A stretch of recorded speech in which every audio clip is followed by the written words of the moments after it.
ദൈവനാമത്തിന് മഹത്വമുണ്ടാകട്ടെ. നമ്മൾ ഇവിടെ വായിച്ചത് ലൂക്കോസ് എഴുതിയ സുവിശേഷം 19-ാം അധ്യായം അതിൻ്റെ 42-ാമത്തെ വാക്യമാണ്.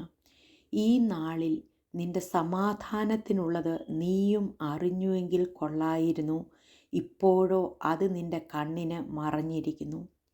യേശു കർത്താവ് യെരുശലേമിനെ നോക്കി ഇവിടെ കരഞ്ഞുകൊണ്ട് പറയുന്ന കാര്യമാണ് നാം ഇവിടെ വായിച്ചത്.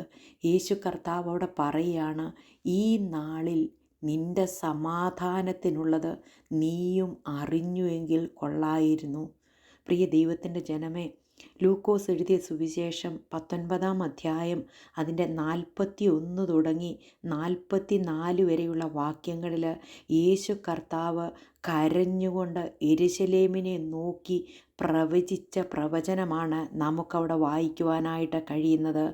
43-ാം വാക്യത്തിൽ വായിക്കുകയാണ്, നിന്റെ സന്ദർശനകാലം നീ അറിയാഞ്ഞതുകൊണ്ട് നിന്റെ ശത്രുക്കൾ നിനക്ക് ചുറ്റും വാടകോരി നിന്നെ വളഞ്ഞ് 4 പുറത്തും ഞെരുക്കി നിന്നെയും നിന്നിലുള്ള നിന്റെ മക്കളെയും നിലത്ത് തള്ളിയിട്ട് നിങ്കൽ കല്ലിന്മേൽ കല്ല് ശേഷിപ്പിക്കാതെ ഇരിക്കുന്ന കാലം നിനക്ക് വരും.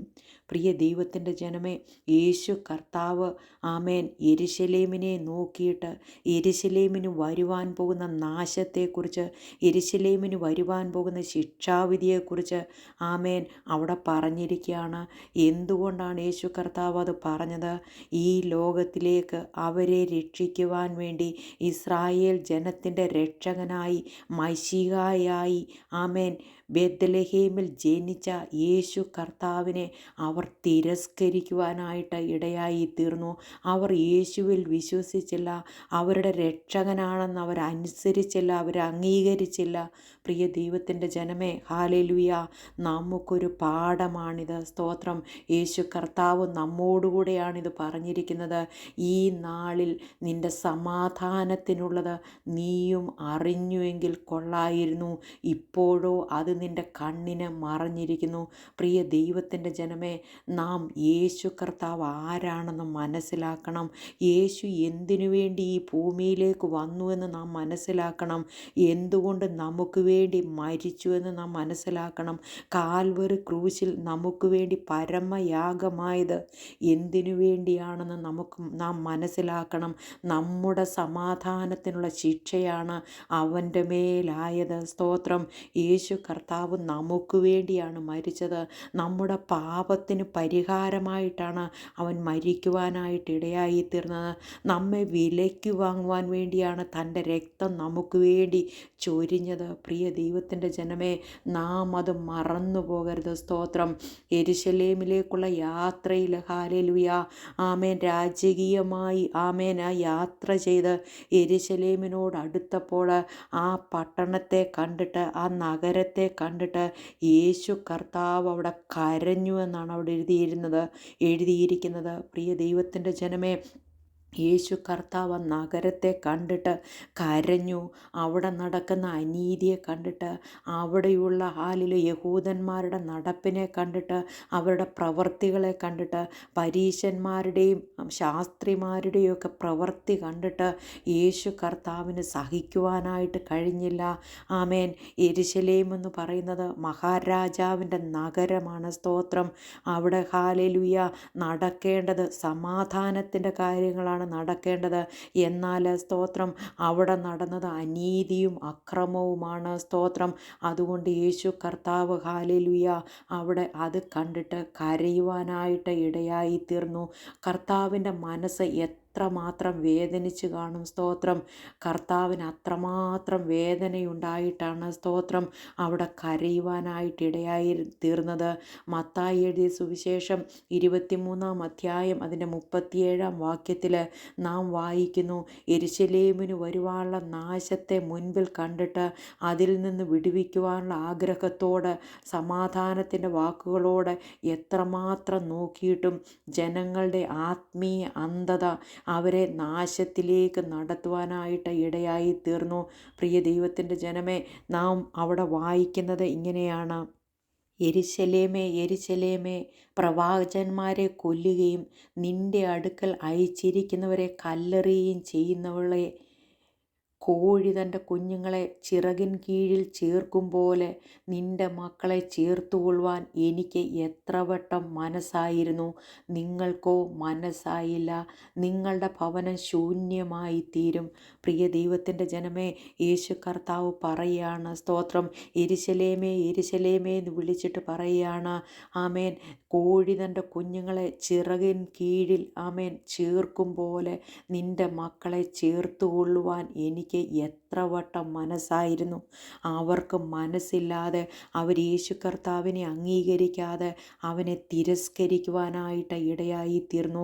അതുകൊണ്ട് ഹല്ലേലൂയ, യെരുശലേം നശിപ്പിക്കപ്പെടുവാനായിട്ട്, ആ ദേവാലയം നശിപ്പിക്കപ്പെടുവാനായിട്ട്, ആമേൻ, ഇടയായി തീർന്നു. പ്രിയ ദൈവത്തിൻ്റെ ജനമേ, നാം നമ്മെ തന്നെ ഒന്ന് ശോധന ചെയ്യണം.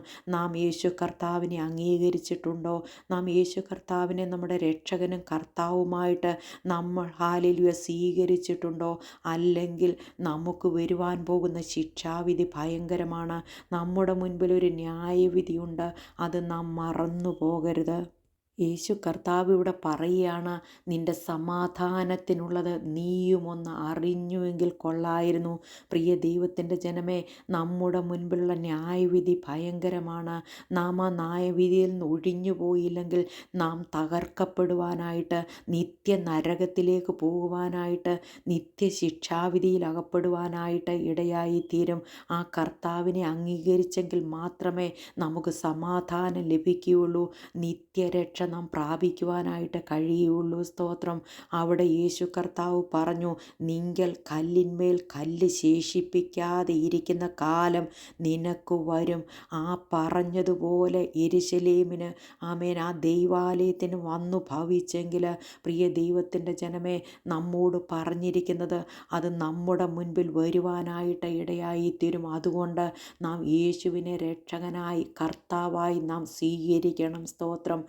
എബ്രായ ലേഖനം 10-ാം അധ്യായം അതിൻ്റെ 26 മുതലുള്ള വാക്യങ്ങളിൽ നാം ഇപ്രകാരം വായിക്കുന്നു, സത്യത്തിൻ്റെ പരിജ്ഞാനം ലഭിച്ച ശേഷം നാം മനഃപൂർവ്വം പാപം ചെയ്താൽ പാപങ്ങൾക്ക് വേണ്ടി ഇനി ഒരു യാഗവും ശേഷിക്കാതെ ന്യായവിധിക്കായി ഭയങ്കരമായൊരു പ്രതീക്ഷയും എതിരികളെ ദഹിപ്പിക്കാനുള്ള ക്രോധാഗ്നിയേ ഉള്ളൂ.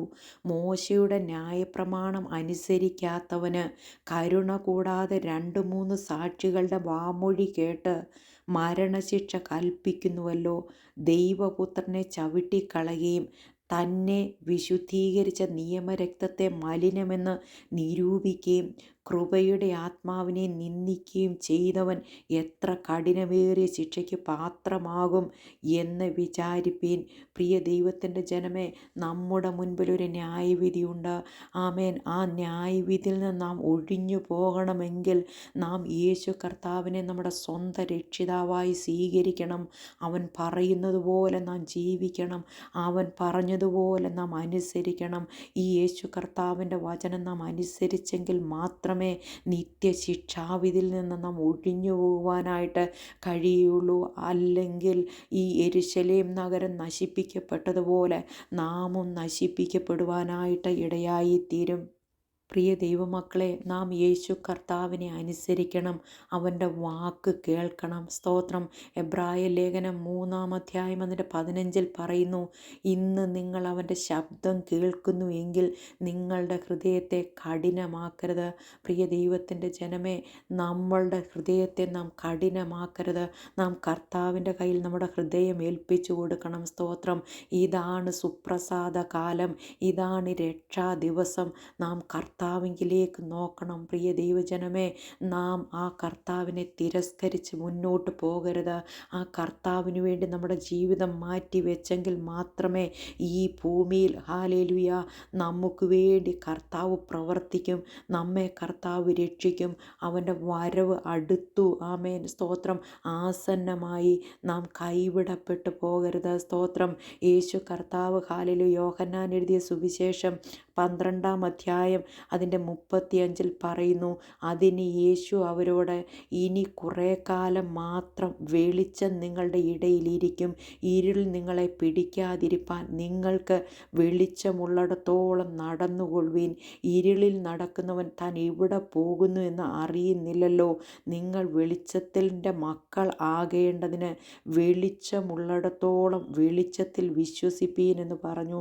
പ്രിയ ദൈവത്തിൻ്റെ ജനമേ, ആ വെളിച്ചമാകുന്ന യേശു കർത്താവിൽ നാം വിശ്വസിച്ചാൽ മാത്രമേ നമുക്ക് ഹല്ലേലൂയ നിത്യതയിൽ പ്രവേശിക്കുവാനായിട്ട് കഴിയുള്ളൂ. അതുകൊണ്ടാണ് യേശു കർത്താവ് ഈ നഗരത്തെ നോക്കിയിട്ട് പറഞ്ഞത്, ഈ നാളിൽ നിൻ്റെ സമാധാനത്തിനുള്ളത് നീയും അറിഞ്ഞുവെങ്കിൽ കൊള്ളായിരുന്നു. പ്രിയ ദൈവത്തിൻ്റെ ജനമേ, ആ കർത്താവിൽ നമുക്ക് വിശ്വസിക്കാം, അവനായി നമുക്ക് ജീവിക്കാം, നിത്യതയിൽ നമുക്ക് അവകാശം പ്രാപിക്കാം. അതിനായി ദൈവം നമ്മെ എല്ലാവരെയും സഹായിക്കട്ടെ. ഈ വചനങ്ങളാൽ ദൈവം നമ്മെ അനുഗ്രഹിക്കട്ടെ. നമുക്കൊരു വാക്ക് പ്രാർത്ഥിക്കാം. പരിശുദ്ധ ദൈവമേ, സ്വർഗീയനായ നല്ല പിതാവേ, അടിയങ്ങളെ കേൾപ്പിച്ച് അനുഗ്രഹിക്കപ്പെട്ട വചനത്തിനായി സ്തോത്രം കർത്താവേ. വചനം കേൾക്കുന്ന ഓരോ മക്കളെയും അവിടുന്ന് അനുഗ്രഹിക്കണമെന്ന് പ്രാർത്ഥിക്കുന്നു. നിത്യതയ്ക്ക് അവകാശികളാക്കി തീർക്കണമെന്ന് പ്രാർത്ഥിക്കുന്നു. പ്രാർത്ഥനയും യാചനയും അവിടുന്ന് കേട്ടതിനാൽ സ്തോത്രം. സകല യേശുപ്പച്ചൻ്റെ ധന്യമുള്ള നാമത്തിൽ തന്നെ. Amen. God bless you all.